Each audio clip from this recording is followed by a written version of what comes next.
It's your birthday. Happy birthday, Warren. Thank you. As you begin your 88th year, this is the question I have for you. You and I both knew Dan Burke very well. Absolutely. I worked for him. He was my boss.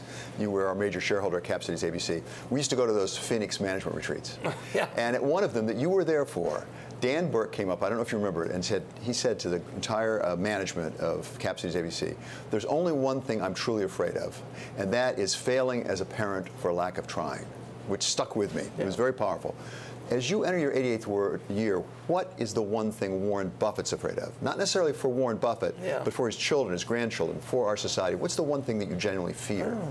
I would say that if you really talk broadly, it's weapons of mass destruction. I mean, we now have individuals, we have groups, we have countries that would like to, in just a few cases maybe in countries, but like to kill as many Americans or maybe some other countries' inhabitants, and they've now got weapons that they wouldn't have dreamt of 100 years ago. I mean, for a long time, if you didn't like your neighbor and he was in the other cave, you threw a rock at him or something. But now you've got weapons that can kill millions and millions and millions of people, and you've got them in some unstable hands in certain cases. And it goes beyond that to cyber. It goes beyond that.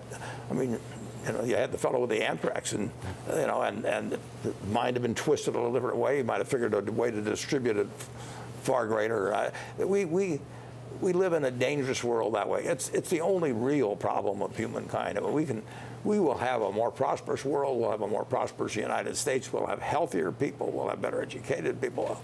Everything's going our direction, except that huge cloud out there. And I don't have any great answers for it. That's why it's a huge cloud. But does that put North Korea at the top of your list?